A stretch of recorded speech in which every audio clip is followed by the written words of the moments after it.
Bismillahirrahmanirrahim. Assalamualaikum warahmatullahi wabarakatuh.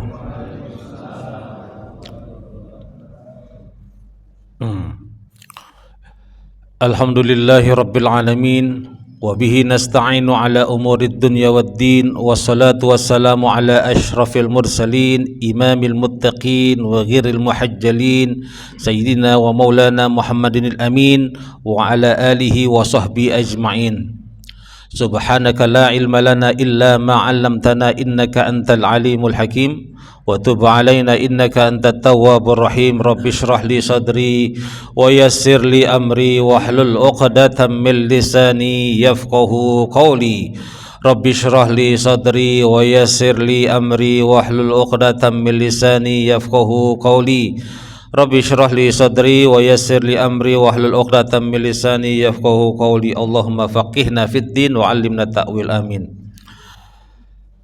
Bapak Ibu hadirin hadirat, wabil khusus para asatidzat jamaah salat subuh Masjid Jabal Ar-Rahmah Alam Asri 3 Villa Pamulang, Villa Dago Pamulang, Tangerang Selatan, Banten, Indonesia.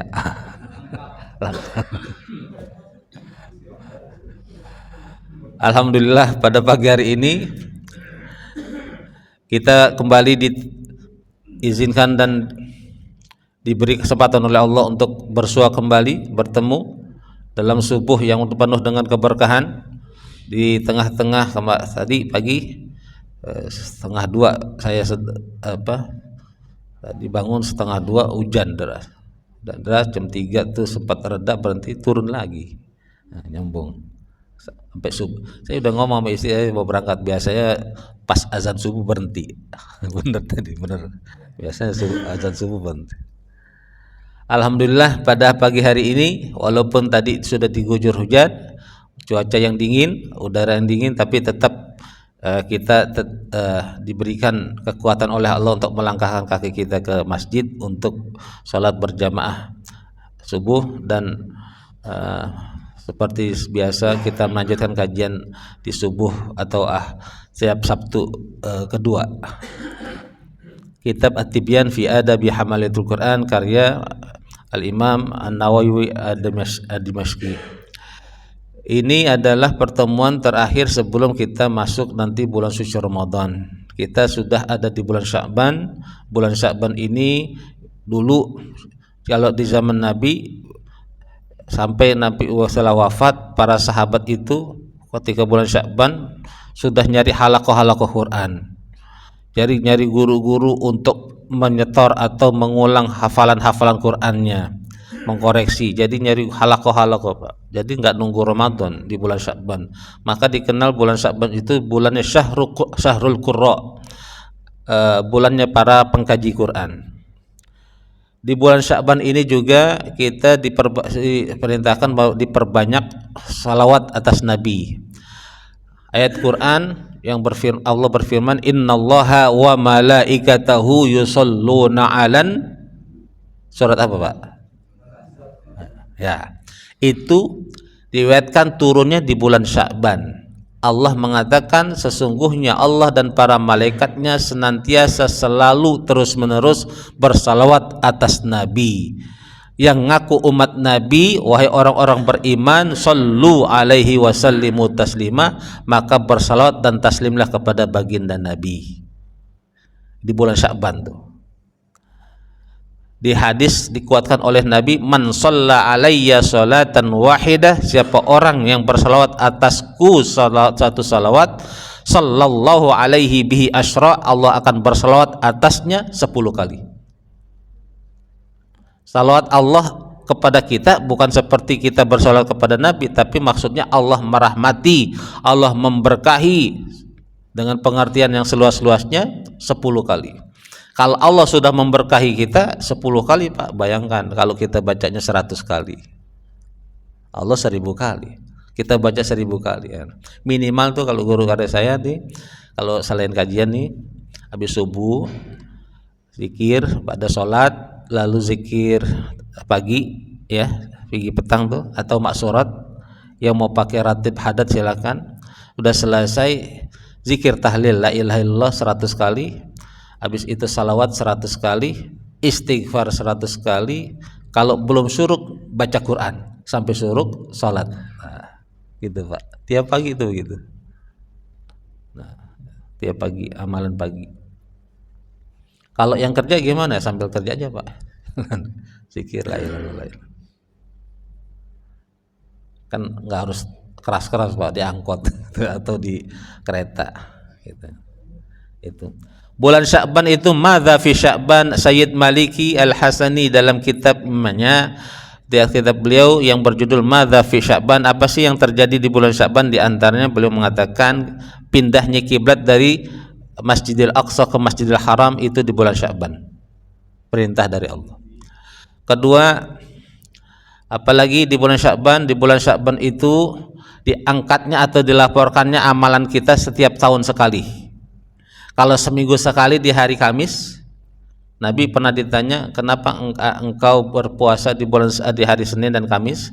Di hari Senin itu hari kelahiranku, di hari Kamis adalah hari di mana tiap minggu malaikat yang di sisi kita mencatat amal kita, ngelaporin amal kita tiap minggu hari Kamis. Dan aku suka ketika dilaporin amalku aku sedang puasa.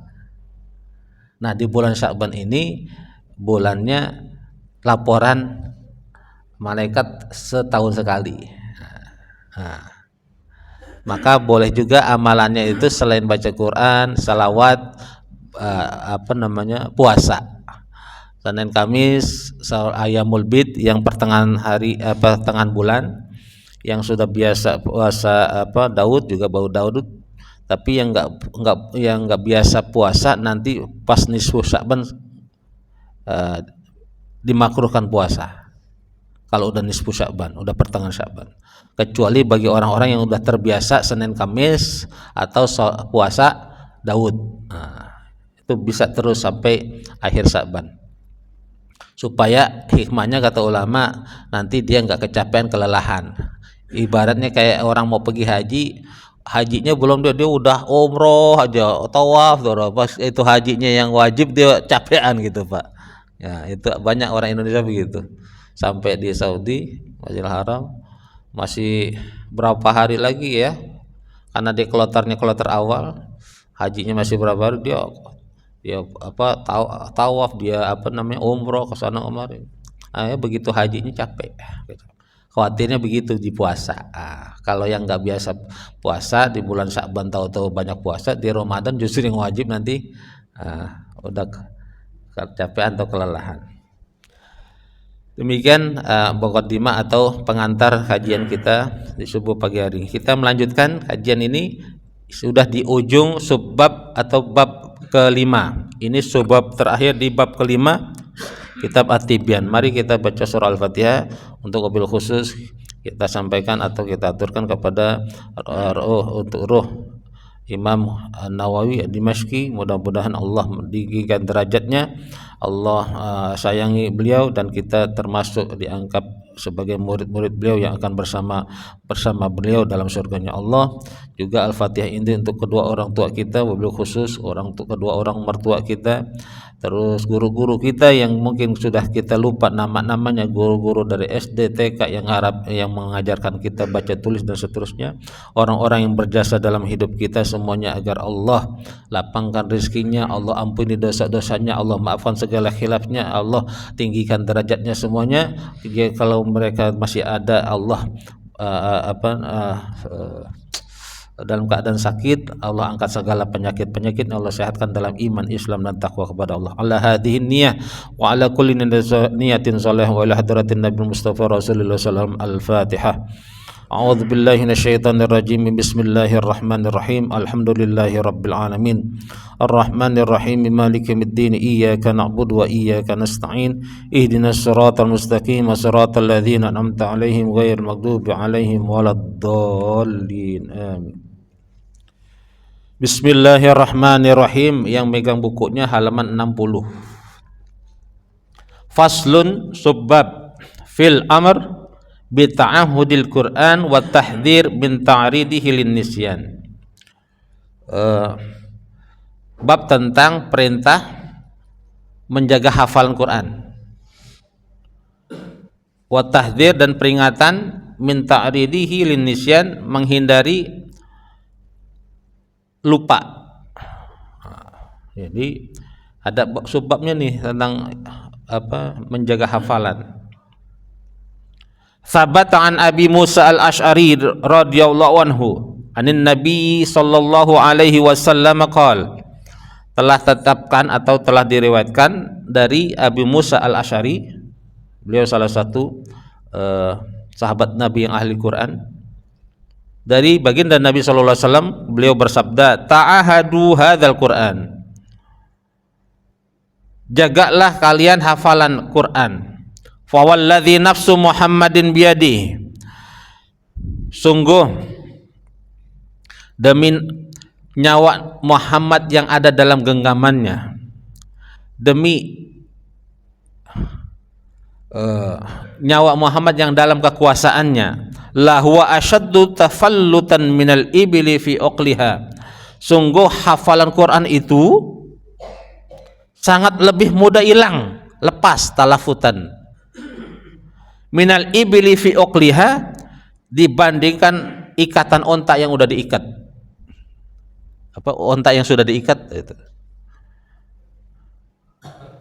Maka orang-orang yang sudah sedang menghafal Quran, para ahli Quran atau telah hafiz Quran, wajib Pak ngulang-ngulang terus, jaga.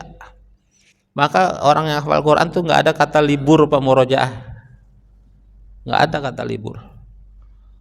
Pernah saya sampaikan, mau jalan-jalan tamasya keluar kota, naik pesawat murojaah sambil naik pesawat, naik kereta lagi di pantai main-main sambil murojaah gitu.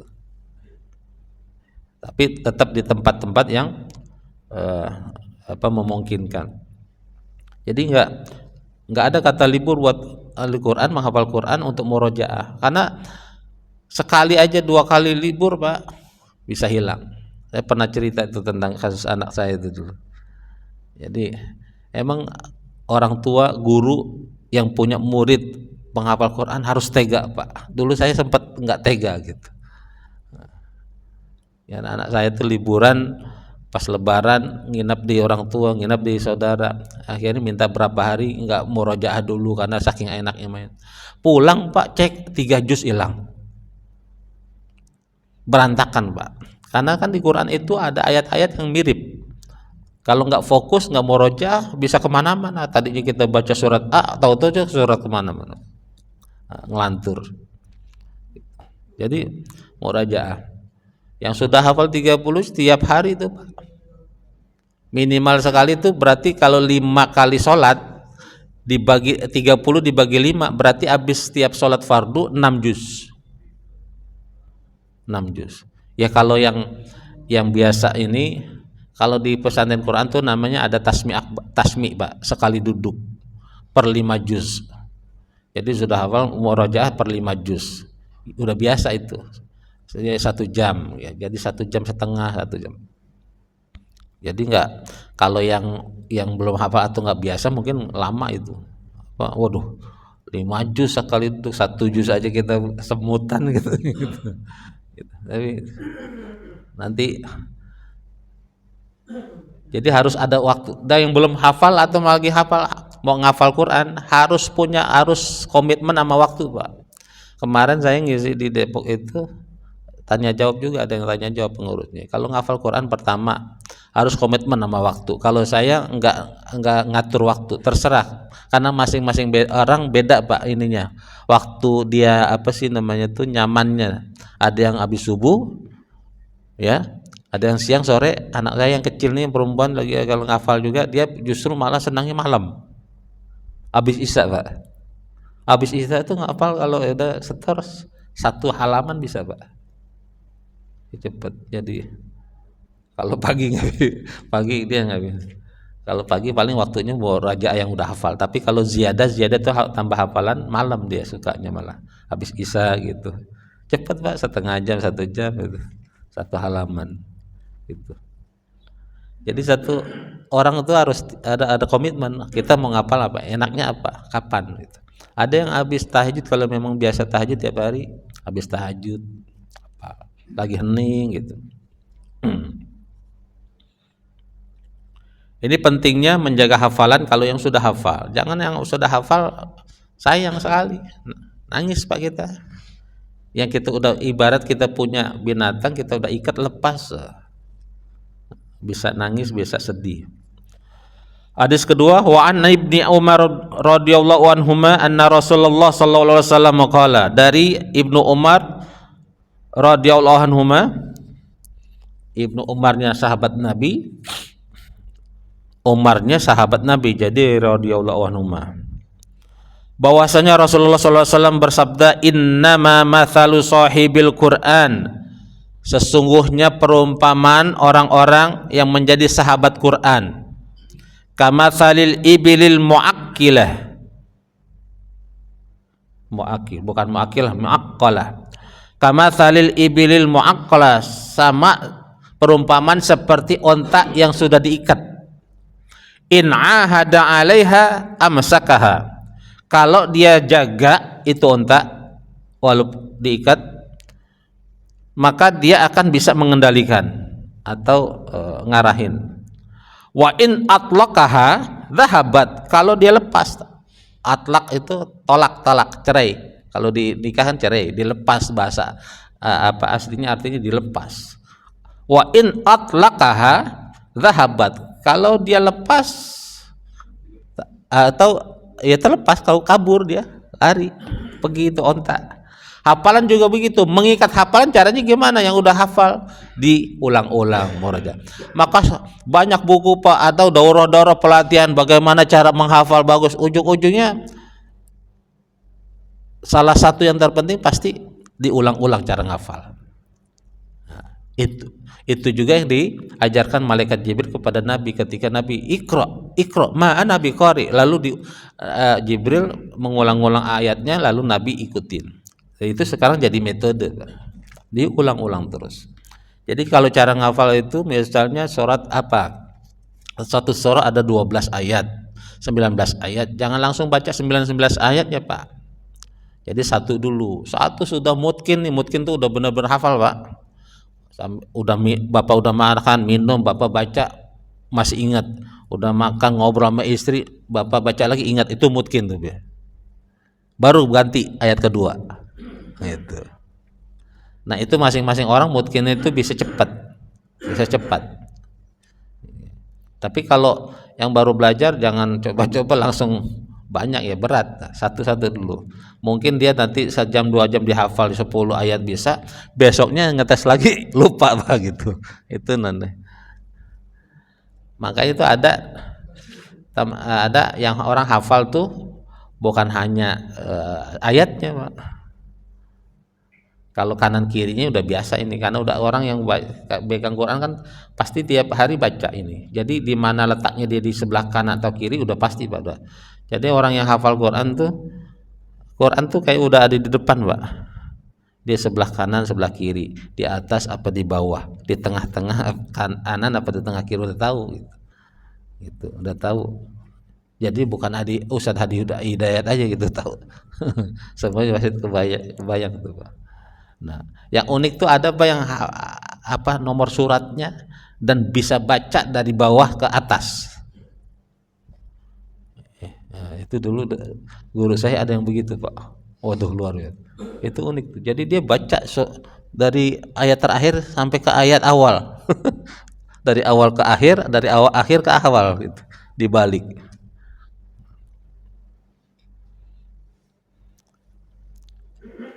Hadis ketiga, wa an Anasin ibni Malik radhiyallahu anhu qala, dari sahabat Anas bin Malik, beliau berkata, qala Rasulullah sallallahu alaihi wasallam, telah bersabda Rasulullah sallallahu alaihi wasallam, uridat alayya ujuru ummati hatta al-qadah yukhrijuhar rajul minal masjid.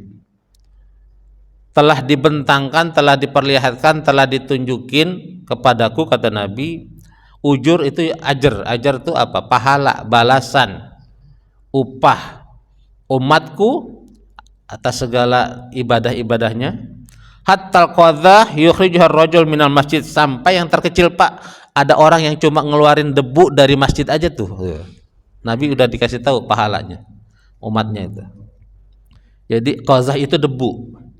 Dia cuma bersihin debu dari masjid itu dapat pahala. Bayangkan itu. Nyari pahala gampang.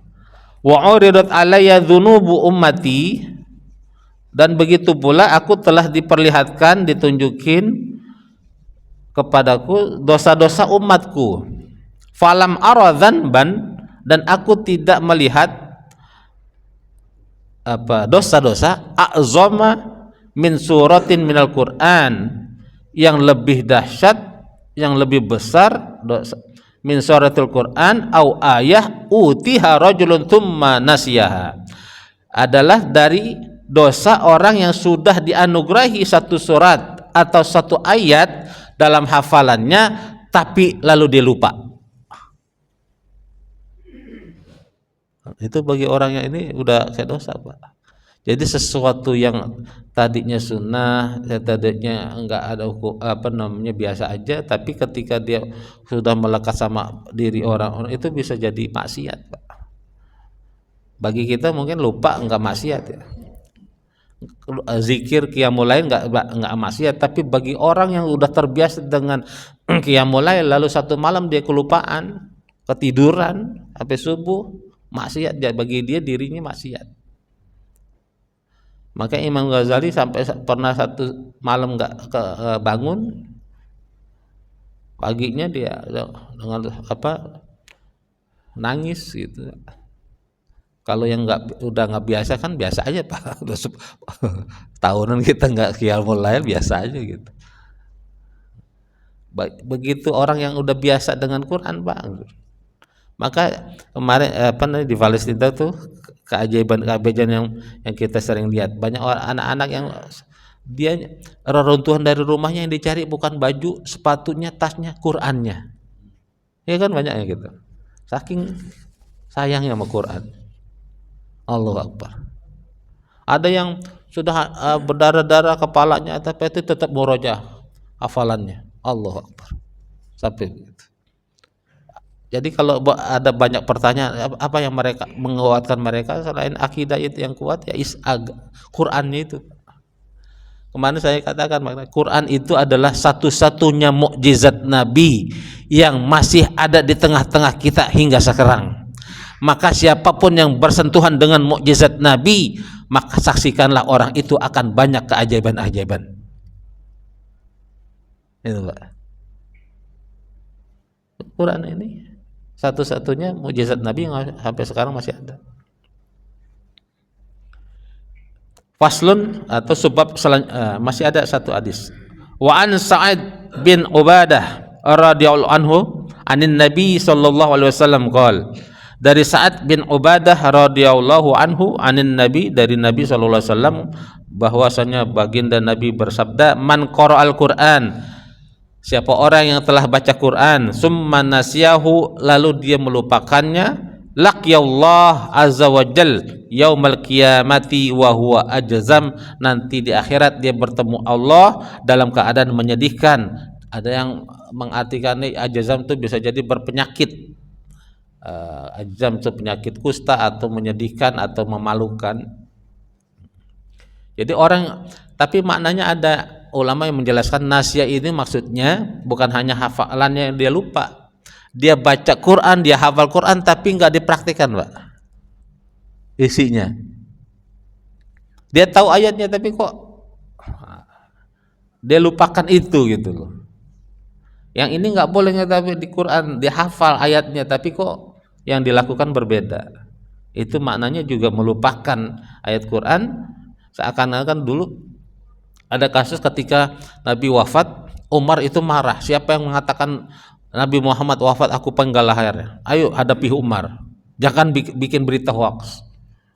Lalu masuk Abu Bakar Siddiq ke rumah Aisyah, mengecek apakah Nabi benar wafat. Ternyata benar. Keluar Abu Bakar Siddiq lalu membaca ayat wa ma Muhammadun illa rasul qad khalat min qablihir rusul afa immata au qutilan qalabtum ala aqabikum wa may yanqalib ala akibaihi falayyadurrallaha syai'a wa sayajzillahu syakirin. Nabi Muhammad itu hanyalah seorang rasul.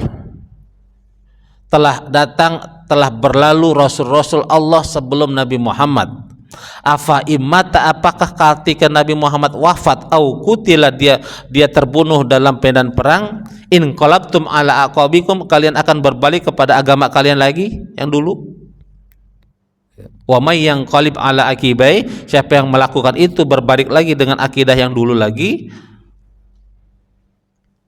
fala yadurrullaha syai'a, itu tidak akan membuat sedikit pun kemudaratan kepada Allah. Itu kan setelah dengar ayat itu dibaca oleh Abu Bakar, apa kata-kata Umar bin Khattab? Umar bin Khattab, seakan-akan aku nggak pernah dengar ayat itu, aku melupakan ayat itu. Lalu pedangnya yang dipegang itu tadi kencang, dijatuhin, lalu lemas, dia tunduk lesuk di pasir.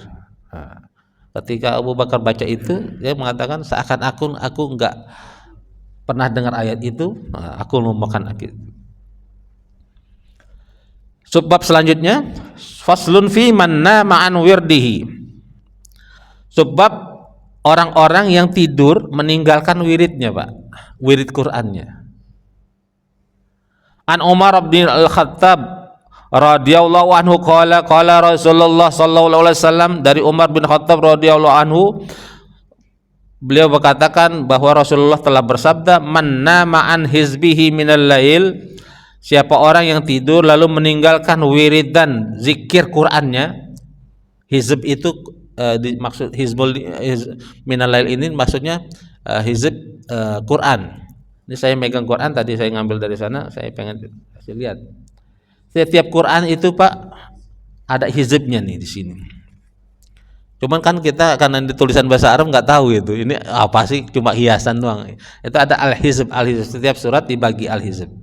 Ada yang 4, ada yang sampai 7, ada yang sampai 8, ada yang sampai 11 gitu setiap. Nanti setiap hizb lagi dibagi per 4. 1/4, 2/4, 3/4 sampai akhir hizb. Itu maksudnya apa? Itu sunnah. Dulu para sahabat Nabi kalau ngaji itu jadiin zikirnya itu tiap malam begitu. Satu malam ada yang 1 hizib. Paling gitu. Enggak 1 halaman, Pak. Minimalnya 1. Tiap malam Pak begitu. Bukan kadang-kadang doang. Tiap malam. Nah, ini kalau di Al-Baqarah di awal. Kalau di ayatnya itu biasanya tandanya di depannya kalau dicetakan itu ada kembangnya, Pak. Itu awal hizb. Yang ada kembangnya itu. Saya perhatiin itu ada kembang itu tandanya. Nah, terus kalau ada tanda-tanda yang tadi saya maksud itu, ini di Quran, nah ini enggak bisa di zoom. Di pinggiran gini, Pak, ya. Di luar ini itu. Itu al-hizb. Ini kan rub'ul hizb, 1/4 hizb pertama, angka 1. Nanti dia. Nah, jadi sahabat tuh begitu, Pak. Di tiap malam tuh ada punya zikirnya, zikir Quran, hizib. Minimal dia 1 hizib itu 2,5 halaman dia. Itu Quran. Aw an syai'in minhu, atau sebagian darinya, atau sesuatu darinya gitu ya, semisalnya gitu. Faqara'ahu ma baina sholatil fajri wa sholatiz zuhur, dia lupa, dia bacanya malam, lalu dia baru ingat dia baca setelah sholat fajar, sholat subuh maksudnya, antara sholat subuh dan sholat zuhur. Jadi habis subuh sampai zuhur, kutiba lahu ka'annama qara'ahu minal lail, maka dia telah dicatat amalnya itu seakan-akan dia membacanya tetap malam. Dia lupa. Jadi itu dikodok, Pak. Ya, itu juga kalau kita punya zikir nih maksurat tadi, terus pagi atau teratib hadat tiap pagi nih, ternyata ngantuk banget, Pak, habis subuh kita tidur, nanti bangun kadang jam 8, jam 9. Habis itu bangun sholat duha, baru habis sholat duha kita baca zikir paginya, itu kodok boleh dengan dalil kita, itu kodok. Harusnya kan pagi tadi gitu, habis subuh biasanya gitu. Lalu kita qada habis sholat duha. Jadi seakan-akan itu ditulis tetap seperti malam. Itu berlaku hanya ketika kita ada uzur syar'i Pak ya, bukan diganti harinya atau diganti jamnya. Wa an Sulaiman bin Yasar, dari Sulaiman bin Yasar, qala Abu As-Said radhiyallahu anhu. Jadi Sulaiman bin Yasar ini muridnya Abu As-Said, berarti Abu Said ini sahabat, muridnya sahabat namanya tabi'in. Nimtul barihah an wirdi hatta asbahtu. Aku tidur lebih awal semalam. Aku telah tidur al-barihah itu lebih awal. An wirdi hatta asbahtu. Jadi aku enggak wirid tuh sampai aku subuh lah, sampai asbahtu.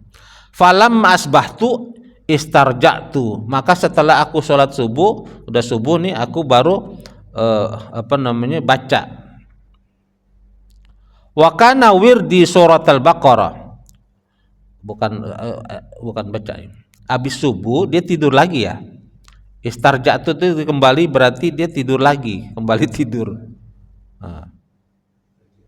Wa kana wirdi surat al-Baqarah.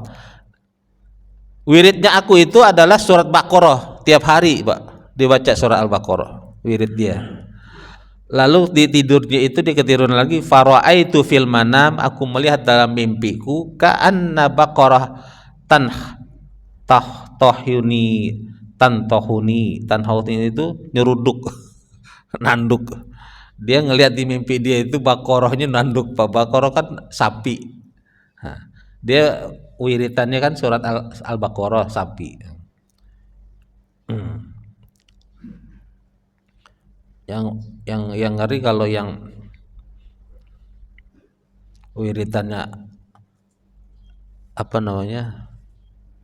azalzalah gitu. Al-Qari'ah gitu. Wa an ibni Abid Dunya an ba'di hufazil Quran, dan diriwayatkan dari Ibnu Abid Dunya dari sebagian para hafiz Quran, para penghafal Quran, an ba'di hufazil Quran, annahu nama lailatan an isbihi, sesungguhnya bahwasanya dia tidur malam meninggalkan hizibnya atau wirid Qur'annya. Fara'a fi manamihi, lalu di dalam mimpinya dia melihat ka'anna qailan yaqulu lahu, ada orang mengatakan kepadanya sambil membaca syair, ajibtu min jismin wa min sihatin wa min fatan nama ilal fajri. Betapa aku heran, ajibtu, aku heran, betapa aku heran, min jismin wa min sihatin, ada orang yang punya jasad, punya tubuh lalu sehat, wa min fata, dari seorang muda, orang anak muda, nama ilal fajri, tapi dipakai buat tidur aja sampai pagi. Badannya sehat, segar, malam tidur aja dari pagi sampai subuh. Anak muda, nggak ngaji, nggak ada punya hizib, nggak berzikir, nggak qiyamul lail gitu. Wal mautu la tu'manu khatfatuhu fi zulamil laili idza yasri. Padahal kematian itu tidak bisa atau mustahil dihindarkan. Fi zulamil laili idza yasri, walaupun dalam kegelapan yang telah menyelimuti kita. Walaupun gelapnya minta ampun, kalau kematian itu datang ya datang aja. Kematian nggak kenal gelap, nggak kenal terang, nggak kenal tua, nggak kenal muda, nggak kenal sakit ataupun sehat. Maka ini cuma sindiran orang-orang yang kok kasih badan sehat, ibadahnya malas, baca Quran malas. Begitu sakit di rumah sakit, ya Allah, baru ingat udah lama nggak ke masjid, udah lama nggak baca Quran, baru ingat banyak. Udah lama nggak sedekah, begitu sakit ingat semua Pak. Begitu sehat lagi lupa lagi gitu. Makanya kata Nabi ada nikmatani, ya, ada dua kenikmatan, ya, magbunun, yang seringkali dilupakan oleh banyak manusia. Apa tuh? As-sihah wal farag, sehat dan waktu luang. Punya badan sehat wal afiat, dan waktu luang tapi digunain cuma buat nongkrong hahi, tahu dari pagi sampai siang, dari siang sampai malam, malam pagi, ya gitu aja. Nah, kasihan. Jadi nanti dapat apa nanti padahal kita yakin kalau ditanya kita hidup di dunia ini cuma sementara dan kita cuma harusnya nabung, tapi kok cuma sia-sia. Bahkan sekarang Pak, banyak anak muda, anak-anak remaja, nyawa saja terlalu teramat murah Pak. Pada tawuran, pada perang-perangan, bukan perang-perangan, perang beneran begitu, mati 2, 3 nyawa begitu. Padahal Allah kasih nyawa, dia sehat, badannya sehat, masih waktu muda digunakan dengan seperti. Lagi-lagi kembali kepada pendidikan kedua orang tuanya di rumah. Kalau orang tuanya yang mendidiknya atau enggak ada didikan dari orang tua, ya mau nggak mau anak tidak akan jauh dari induknya. Tunas tidak akan tumbuh jauh dari induknya. Demikian. Jadi kalau kita mau dapat keajaiban-keajaiban, sering-seringlah bergaul dengan mukjizat Nabi yang masih ada di tengah-tengah kita. Ini yang Nabi tinggalkan. Taraktu fikum amrayn in lan tadilu in tamassaktum bihima. Kata Nabi, aku sudah tinggalkan 2 perkara yang kalian kalau pegang duanya itu tidak akan sesat selamanya, yaitu kitabullah wa sunnatur rasulih. Dan yang sudah hafal pun berlomba-lomba bukan hanya menghafal tapi mempraktekkan isi Quran. Itulah yang benar sejati-jatinya ahlul Quran, sahib Quran. Kita semuanya berupaya diri kita untuk senantiasa jadi orang yang baik, mempraktekkan apa-apa yang diajarkan Allah dalam Quran. Demikian bab ke-5 sudah habis. Nanti insya Allah di bulan Ramadan kita masuk ke di bab ke-6 dari kita. Ya, silakan, ada yang mau ditanya? Kalau ada yang mau ditanya. Ayo. Pindah sekarang duduknya.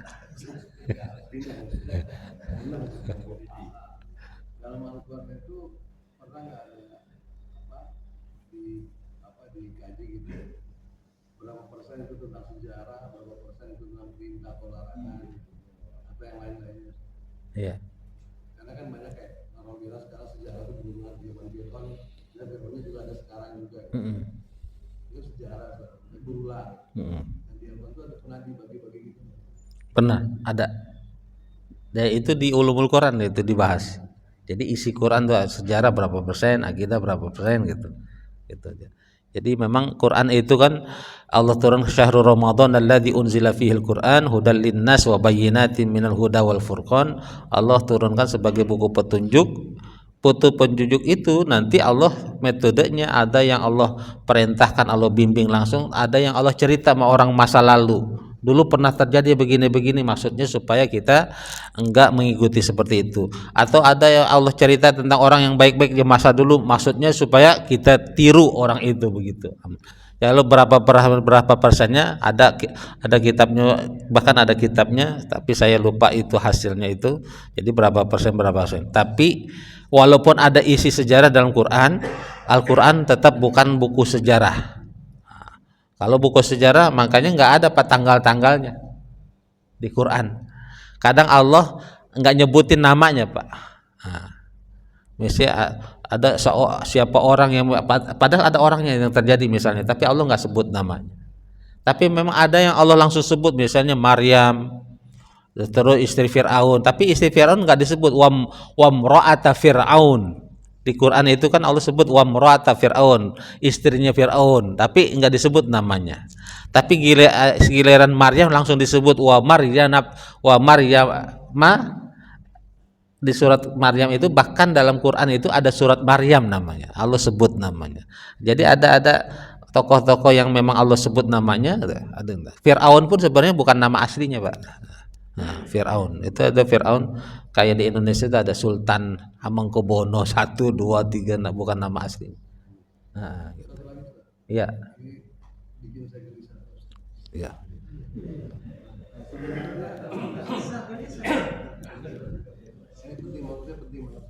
Gimana? Ini kan banyak sekarang ini baca benar-benar saling mengkafirkan kita. Nah, Ustaz sering ngomong begitu. Ustaz nggak suka, saya nggak suka. yang benar itu statementnya seperti apa? Artinya umat Yahudi itu terpecah menjadi 71 golongan. Umat Nasrani terpecah menjadi 72 golongan.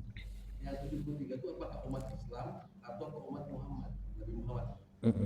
Kalau umat Nabi Muhammad kan logikanya mulai Nabi Muhammad berdakwah sampai kiamat. Orang apapun agamanya itu umat Nabi Muhammad. Umat Islam ya, orang Yahudi, Nasrani di situ, orang Islam, Katolik, juga Hindu itu umat Muhammad juga. Cuma mereka nggak terima dakwah. Tapi masalahnya sekarang kalau menurut ada, saya pernah dengar apakah benar saya juga setuju. Ada seorang saya mengatakan umat Muhammad itu ya sejak Nabi Muhammad berdakwah sampai hari kiamat. Jadi kita kalau sama-sama umat Islam ya bukan iman Islamnya sama, kenapa kita harus saling membidangkan, mengkafirkan satu sama lain? Kita sama-sama umat Islam. Nah, statement itu yang benar itu umat Muhammad atau umat Nabi Muhammad atau umat Islam. Ya, pertanyaan sebenarnya udah dijawab sendiri. Ya, betul sekali itu. Jadi ada dua interpretasi ulama. Kalau yang kontemporer itu diantaranya, kalau yang nggak salah saya ingat ya, itu Syekh Al-Buti. Beliau mengatakan, karena hadis Nabi redaksinya Nabi mengatakan sataftariku ummati, bukan umat Islam. Kalau umat Islam Nabi pas harusnya sayaftarikul muslimun, harusnya begitu. Tapi Nabi nyebut sataftariku ummati, umatku akan berpecah belah. Maka ada ulama mengatakan bukan umat Islam, tapi seluruh umat Nabi yang tadi beliau jelasin. Jadi dari zaman Nabi hidup sampai akhir zaman itu umat Nabi. Berarti di dalamnya apa? Ya orang Amerika, orang Rusia itu umatnya Nabi semua gitu. Jadi umat Nabi siapa itu? Umat yang hidup di setelah Nabi itu. Kan Nabi kan Nabi akhir zaman. Nabi, dan maka sepanjang itu maka ada dua kubu itu. Selama ini kita dapatkan penjelasannya itu lebih kepada berpecahnya umat Islam. Lalu ada ulama-ulama 73 itu apa? 72-nya yang mana? 71-nya yang satunya yang mana? Ahlus Sunnah wal Jamaah. Lalu 72-nya itu apa namanya? Disebutlah aliran ini yang sesat gitu, Mak. Nah, itu akhirnya juga tapi imbasnya pemahaman itu kita saling menyalahkan, saling mengkafirkan satu sama lain karena ada hadis Nabi yang satu itu yang cuma yang selamat. Berarti yang 72 aliran atau golongan ini bisa nggak selamat semua gitu. Dengan dalil itu akhirnya satu sama lain umat Islam kan saling menyesatkan. Nah, kalau saya ditanya pribadi, saya tadi yang kembali. Jadi penjelasan sataftariku ummati bisa jadi pertimbangan, Pak. Karena Nabi nyebutnya umatnya, ummati. Ketika Nabi mau wafat itu kan disebut ummati seluruhnya, bukan hanya umat Islam. Ummati. Jadi umatnya Nabi. Ya, jadi terus ada yang menguatkan lagi gini. Kullu ummati yadkhulunal jannah illa man aba. Setiap umatku, seluruh umatku akan masuk surga kecuali yang enggan atau menolak. Rasul ditanya, ya Rasulullah, man ya'ba ya Rasulullah, masa ada yang nolak mau masuk surga ya Rasulullah? Ya ada. Man ata'ani dakhalal jannah wa man asani faqad aba. Siapa orang yang ikuti ajaranku, agamaku, dialah nanti yang selamat, yang masuk surga. Tapi yang nolak itu, yang bermaksiat atau enggan mengimaniku, itulah yang disebut orang-orang yang membangkang atau yang enggak mau masuk surga tadi. Maka dengan pemahaman ini sekarang banyak juga ya orang yang tercerahkan dengan pemahaman yang kedua ini, Pak. Jadi termasuk saya bisa jadi memahami ummati ini bukan khusus umat Islam tapi umatnya Nabi secara keseluruhan. Jadi ya 72 itu yang disesatkan Nabi ya di luar Islam. Kita yang cuma perbedaan ini yang bukan pokok-pokok, makanya jangan saling mengkafirkan, nggak boleh saling mensyirikkan, karena ada hadis Nabi juga yang mengatakan siapa orang yang mengkafirkan mukmin, man kafara mu'minan faqad kafara, dia yang telah kafir. Ngerinya gitu.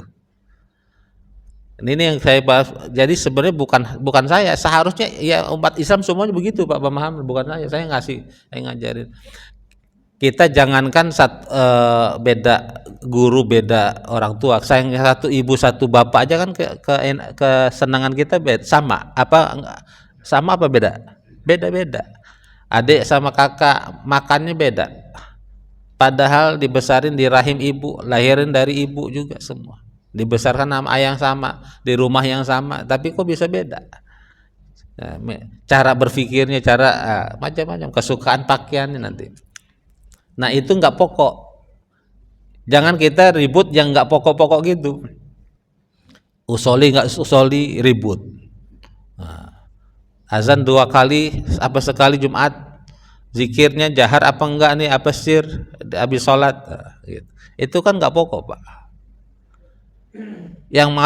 Yang kita marah lagi, yang repotin gitu nggak zikir. Dia ngeributin orang, dia zikirnya kejelas, ini dianya nggak zikir gitu. Gitu. Entar tarawih 8 apa 20 ribu tuh, yang lebih afdolnya yang 8 karena Nabi, yang ini 20 gitu. Yang ngomongin gini nggak sholat tarawih. Nah, termasuk di sini dulu ada yang ngomong gitu, saya di Ustaz ada yang nanya begini gini, ya nanti saya jawab pas taklim. Sayangnya orangnya nggak kabar ke masjid ya saya nggak mau jawab. Nah, iya dong. Buat apa kita dengerin orang yang nggak pernah ke masjid, nggak cuma sekali Pak begitu, bukan hanya di Jabar. Saya dapetin ada Ustaz kan pernah gini nih, kita di grup terus kita sampein, ternyata ada yang jawabin begini, balikin dia jawabannya apa Ustaz? Ya orangnya sudah datang. Sayangnya orangnya nggak kemana ke masjid, gitu repot. Ada juga yang ke masjid tapi habis subuh dia nggak pernah kajian, langsung pulang. Nah,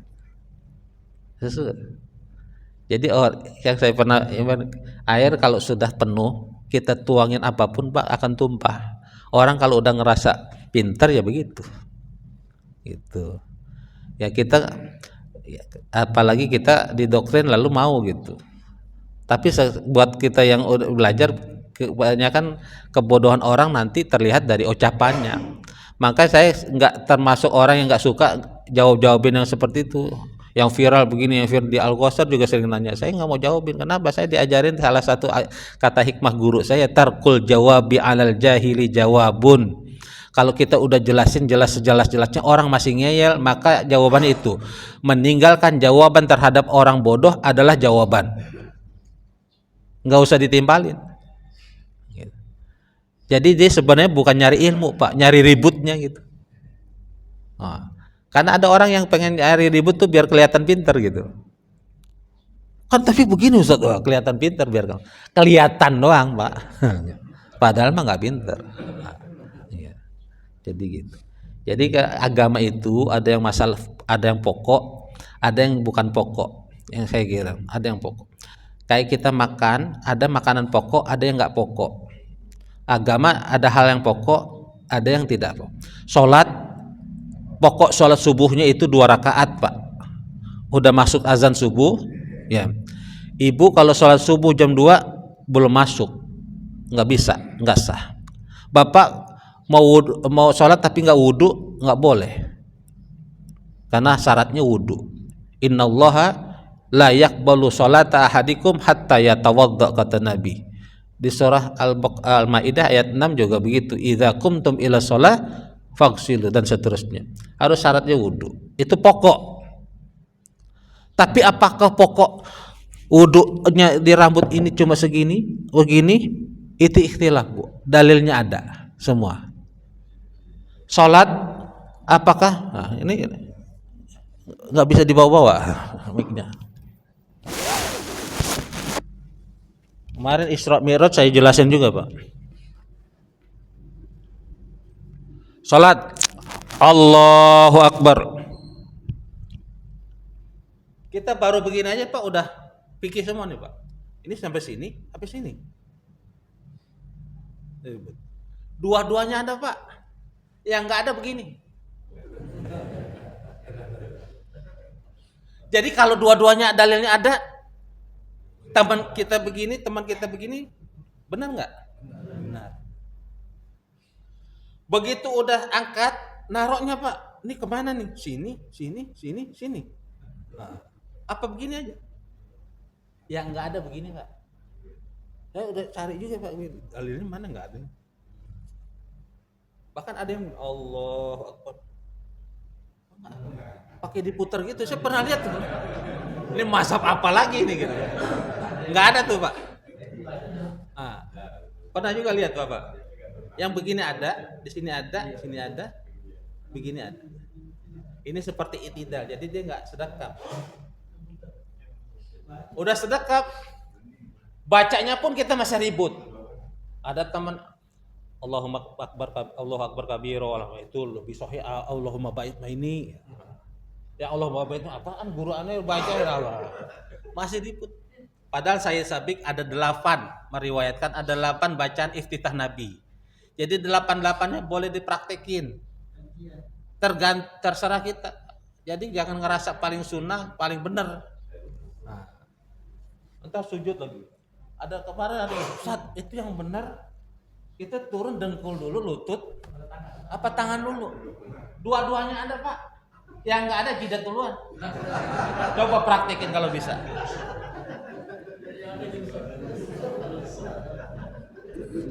Yang nggak ada jidat duluan. Coba praktekin, bingung ya. Jedut, aduh. Jadi yang dengkul dulu Nabi pernah, tangan dulu pernah, ya nggak usah ribut. Ini kan justru kalau nggak ribut gini justru Pak menampakkan dia kebodohannya gitu. Atau lebih soleh, lebih soheh, lebih afdol macam-macam gitu. Nanti kalau ormas kita itu, kalau NU dia nggak diaduk Pak dalil-dalil itu, jadi di-combine dari semua dalil yang riwayat Bukhari, Muslim di-combine lalu diverifikasi bagaimana gitu. Jadi satu sama lain. Kalau Muhammadiyah diadu, namanya ditarjih dari sekian dalil mana yang paling kuat, itulah yang diambil. Tuh Muhammadiyah begitu. Kalau di NU nggak begitu. Jadi metodologinya berbedanya di situ nanti. Dari metodologinya saja sudah berbeda, istinbat atau kesimpulan hukumnya pun kemungkinan pasti berbeda.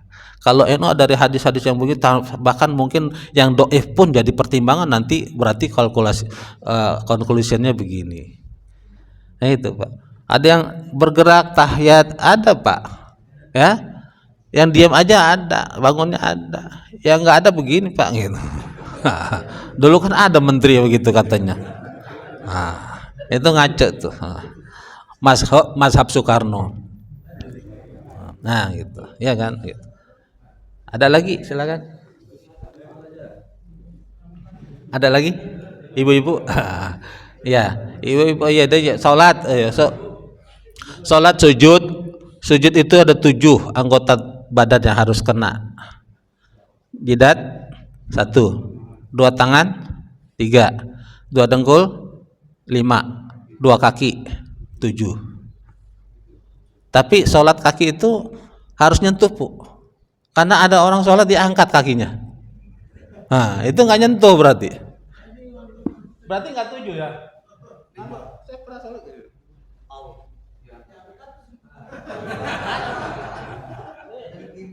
Atau satu diangkat.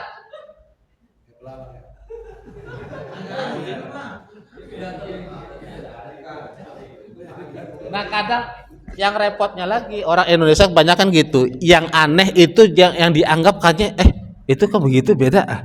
Ngikutin dia nggak tahu dalilnya. Di belakang besok-besok ngikutin. Karena pernah lihat ada di Pak Haji sholatnya begitu. Padahal dia nggak tahu dalil itu salah. Nah gitu. Nah yang ada. Jadi ya tangan juga dia harus enggak.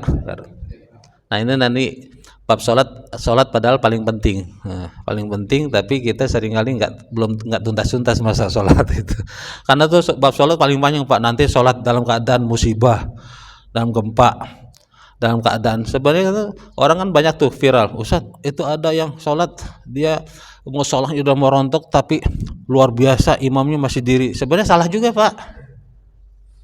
Aturannya nggak begitu. Ada juga yang ngibrit aja kabur, salah juga Pak. Gimana caranya? Sholat dalam gempa, kalau gempa keluar Pak, terusin di luar. Itu boleh nggak batal? Lari gitu, bikin saf lagi di luar. yang cari tempat aman. Asal jangan ngomong. Jangan ngomong. Welcome Pak Wei. Nah, ini ngomong Kak. Itu udah ngomong batal. Ibu-ibu, nah, ada orang umroh, anaknya Palestina gini ya, mama mau sholat. Udah bilang kami bayi jalan terus. Bikin Pak, nggak baca, asal nggak ngomong. Tapi kalau udah ngomong, jalan juga Pak Mam bilang. Ngomongnya itu batal. Lagi sholat kan mana ada orang Afrika main tenang aja ayat kita. Itu pas kita tenang. Diamin Pak, kalau diamin lama-lama hilang. Jalan ambil, nggak apa-apa. Taruh lagi. Asal jangan ngomong. Ambil. Nah, itu ya Pak ya. Nanti beliau sebenarnya yang ininya apa pengampunya apa fikih ibadah Ustadz Halim. Beliau pengampunya nanti. Tapi kadang-kadang banyak yang ditanya, saya ngisi hadis ditanyanya tetap fikih. Ngisi akidah tentang banyak pertanyaan juga tentang fikih. Ada lagi pengajian apa namanya itu? Ibu-ibu juga tuh kebanyakan fikih. Ya kita ngaji kebanyakan fikih Pak, tapi masih ribut juga di tentang fikih gitu. Ini kalau pakai peci wajib apa enggak Pak? Enggak ada Pak.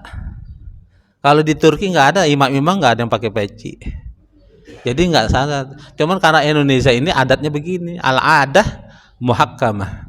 Jadi di kebiasaan bisa jadi hukum. Coba kalau ada imam enggak pakai peci pasti ditolak sama Haji Diki. Gitu, nggak ada. Jadi imam jadi nggak pakai peci gitu kan. Nah itu kalau nggak ada lagi, mari kita tutup. Mudah-mudahan ini bermanfaat dan insya Allah makin nambah kita pemahaman kita. Jadi sekali lagi saya garis bawahi, bukan saya nggak senang, bukan kita yang nggak senang. Bahkan Nabi pun nggak senang umatnya pecah. Kita satu akidah, carilah yang persamaan kita, jangan cari perbedaan kita. Cari perbedaan terus Pak, ya rumah tangga kita juga bisa bubar. Bukan hanya agama, bukan hanya beragama, tapi rumah tangga aja kalau diributin tentang perbedaannya terus bisa bubar. Maka jangan Mas Saudara jangan ribut perbedaannya yang diperuncing, tapi persamaannya, lalu kita bisa satu sama lain saling menguatkan. Sebagaimana Nabi pernah analogikan umat Islam itu satu tubuh, satu bangunan, kalbunyan, seperti satu bangunan. Bangunan ini bisa terbangun, bisa berdiri kokoh karena ada pasir yang kecil-kecil, tapi ada juga yang besi, ada batu kali yang besar-besar, ada air, ada semen yang merekatkan, dan semuanya beda-beda unsur. Nah umat Islam mungkin ada yang keras, ada yang lembut, ada yang nggak usah. Kadang kita terjebak juga ada label-label dari orang-orang orientalis, yang ini radikal, yang ini fundamental, yang ini macam-macam. Akhirnya kita sendiri satu sama lain saling curiga dengan umat Islam, saudara-saudara kita sendiri. Padahal Nabi dulu mempersatukan dari yang berbeda-beda. Sementara kita udah bersatu, kita nyari perbedaannya ribut. Nah ini kan memang berbeda. Jadi Nabi juga nggak senang, bukan saya. Dan menjaga persatuan itu wajib. Sementara yang sering kita ributin adalah yang sunnah-sunnah. Ini qobliyah zuhur 4 apa 2? Belum lama saya ngisi Isra Mi'raj itu di Maribaya Pak. Habis pengajian saya banyak banget pertanyaan itu fikih. Zuhur itu 4 apa 2? 4 apa 2? 2 ada, 4 2. 4 itu mau sekali salam apa 2 kali salam, saya bilang. Yang mana yang paling so gitu? Bilang ya yang mengerjakan 4 silakan, tapi saya megang 2-2. Kenapa ada dalil lagi yang lain? Itu pun Sayyid Sabiq dalam fikih sunnah juga menjelaskan, dia lebih kuat dalilnya yang 2 rakaat salam, 2 rakaat salam. Jadi kata hadil lagi yang mengatakan, Aisyah mengatakan Nabi kalau sholat sunnah 2 rakaat salam, 2 rakaat salam. Itu masna. Itu pun berlaku termasuk yang tarawih mau 4 apa 8. Yang 4 kali salam silakan, 4 kali salam silakan, berarti 2 kali salam selesai itu yang 8 rakaat. Tapi kalau saya ditanya lebih afdol mana, yang 2 rakaat salam 2 rakaat salam. Itu lebih afdol gitu. Witir juga begitu. Mau 3 langsung satu salam silakan, itu boleh, tapi yang kalau ditanya lebih afdol mana, 2 rakaat salam lalu tambah 1 salam. Itu pun banyak tahiyat, berarti banyak salawat. Ya kan? Pahalanya lebih banyak gitu pasti daripada yang cuma 1 salam.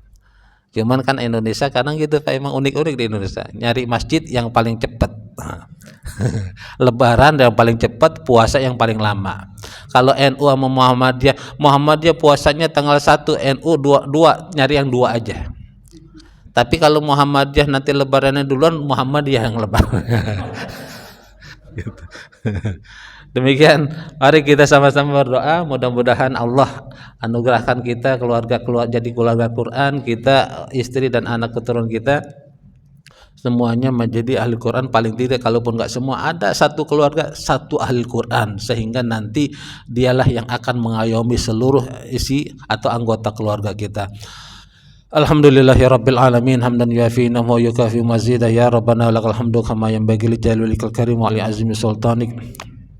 Allahumma salli wa sallim ala sayyidina Muhammad wa ala alihi wa sahbihi ajma'in. Rabbi ighfir lana wa liwalidina warhamhum kama rabbawna shighara, wa li jami'il muslimin wal muslimat wal mu'minina wal mu'minat al ahya'i minhum wal amwat, innaka samiun qaribun mujibud da'wat wa yaqdil hajat.